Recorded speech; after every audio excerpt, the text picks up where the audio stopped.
আসসালামু আলাইকুম। আমি মাঝার। আমি নীরের বাবা।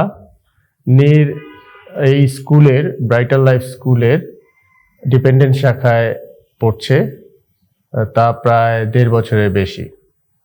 নীর আমার ৩টা মেয়ের একজন এবং ও হচ্ছে আমার টুইনের একজন। নীরের এক টুইন আছে, ওর স্বপ্ন। তো যখন আমরা ছোটবেলায় দেখলাম দুজন বড় হচ্ছে, তখন আমরা বুঝতে পারলাম যে নীরের প্রতিটা জিনিসের ডেভেলপমেন্ট একটু দেরিতে হচ্ছে, বসা থেকে শুরু করে দাঁড়ানো। দেন আমরা যেটা জানতে পারলাম যে হয়তোবা অনেক সময় হিয়ারিং প্রবলেমের জন্য এইসব হয়। তো প্রথম আমরা যেটা করেছিলাম সেটা হচ্ছে ওর একটা হিয়ারিং টেস্ট করেছিলাম। তো সেখানে আসলো যে ওর হিয়ারিং পারফেক্ট। তারপরে বড় হতে থাকলো, ওই একই অবস্থা, সবকিছুতে ও একটু স্লো ছিল ওর টুইনের থেকে। দেন আমরা একটা ডায়াগনোস্ট করলাম, তখন জানতে পারলাম যে ওর এএসডি প্রবলেম আছে। তো তারপর বিভিন্ন থেরাপি, বিভিন্ন স্কুলিং এর পরে আমরা আসলে ফাইনালি এখন ফেইথ বিডিতে আছি এবং ফেইথ বিডিতে নীর আলহামদুলিল্লাহ বেশ ভালো করছে আমার মতে। ওর অনেক ডেভেলপমেন্ট আমরা দেখতে পাচ্ছি। বিশেষ করে যে ডেভেলপমেন্ট আমি বলবো সেটা হচ্ছে স্কুলে আসার ব্যাপারে ওর উৎসাহ আছে। ওকে যদি সকালে ঘুম থেকে ওঠার সময় বলি যে নীর উঠে যাও, স্কুলে যেতে হবে, দেন ও আসলে খুব বেশি ঝামেলা করে না। ও উঠে যায়, ব্রেকফাস্ট করে রেডি হয়ে স্কুলে আসে।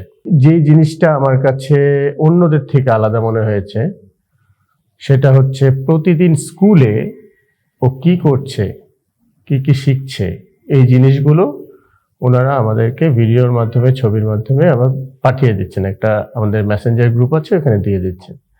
তো আমি খুব ক্লিয়ারলি দেখতে পাচ্ছি যে আমার মেয়ে ৩ ঘন্টা ৪ ঘন্টা এই স্কুলে কি করছে। তো ব্রাইটাল লাইফ স্কুলের এই জিনিসটা, এই যে এই গ্রুপটা, প্যারেন্টসদের গ্রুপটা, এইটা আসলে কি করছে, এটা আসলে আমাদের মতো গার্ডিয়ানরা যারা জানছি না যে স্কুলে কি করছে, তাদের জন্য একটা অনেক বড় হেল্প হচ্ছে যে আমার বাচ্চাটা এই ৩ ঘন্টা ৪ ঘন্টা কি শিখছে, তাই আমি আবার বাসায় এই জিনিসগুলো করতে পারি।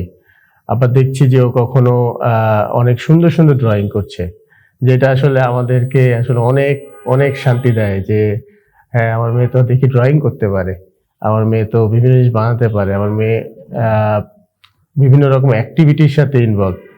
তো এই জিনিসটা আমার কাছে ব্রাইটাল লাইফ স্কুলের একদম ডিফারেন্ট মনে হয়েছে আদার যেগুলোতেও ছিল সেই তুলনায়। তারপরে সেকেন্ড যে পয়েন্টটা খুব ইম্পর্টেন্ট, টিচাররা অলওয়েজ আমাদের সাথে কানেক্টেড থাকছেন এবং বলছেন যে ওর কি করা উচিত। তারপর একটা আইপি করা হচ্ছে প্রতি ৬ মাস পর পর, যে আমরা কি শিখাবো ওকে, আপনারা বাসায় কি বলবেন, ওকে কিভাবে চলাবেন, এই যে গাইডলাইনগুলো, এটা আমরা প্রতিনিয়ত পাচ্ছি। এবং থার্ড যেটা বলবো যে টিচারদের কোয়ালিটি এই স্কুলের আমার মতে যেই কয়টা স্কুলে ছিলাম আমি তাদের থেকে সবচেয়ে বেস্ট। ওনারা অনেক ভালো টিচার। এই সেক্টরে আসলে এরকম টিচারই দরকার। নর্মাল স্কুলে একটা দুইটা টিচার খারাপ হলেও সমস্যা নেই, কিন্তু স্পেশাল স্কুলে সব টিচারদেরই মোটামুটি একটা ভালো স্ট্যান্ডার্ড মেনটেন করা উচিত বলে মনে করি, যেটা আমি এই ব্রাইটাল লাইফ স্কুলে এবং ফেইথ বিটিতে পেয়েছি। এখন আমি বলবো যে আর কি করলে আমার জন্য ভালো হতো। এক্সপেকটেশনের তো আসলে শেষ থাকবে না, এক্সপেকটেশন সবারই থাকবে এবং এক্সপেকটেশন থাকা উচিত। যেমন আমাকে বিভিন্নভাবে বিভিন্ন সময় পরামর্শ দেওয়া হচ্ছে যে নীরকে কোনো থেরাপি দেওয়ার জন্য, নীরকে বাসায় থেরাপি দেওয়ার জন্য, অথবা কোনো থেরাপি সেন্টারে দেওয়ার জন্য। তো আমি সবসময় চাচ্ছি যে ফেইথ বিডির সাথেই সে থাকুক। তো আমি এখানে যেটা জানতে পারলাম যে ফেইথ বিডি যে থেরাপি সেন্টার, স্কুলিং, এই দুইটা আলাদা, তাই ওনারা ম্যানেজ করতে পারে না। আর ফেইথ বিডি যেহেতু খুব নাম করা একটা প্রতিষ্ঠান, এদের থেরাপির সিরিয়াল পাওয়াটাও বেশ ঝামেলা হয়ে যায় আমাদের স্কুলের যারা বাচ্চা তাদের জন্য।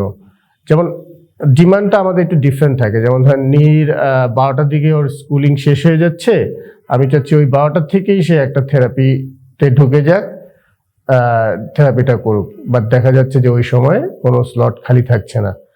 তো আমি মনে করি যে স্কুল কর্তৃপক্ষ আর থেরাপি কর্তৃপক্ষ ওনারা যদি বসে এই জিনিসগুলো আরেকটু মানে কনক্রিট ভাবে প্ল্যান করে, তাহলে হয়তোবা ওদের ডেভেলপমেন্ট আরো সুন্দর হবে।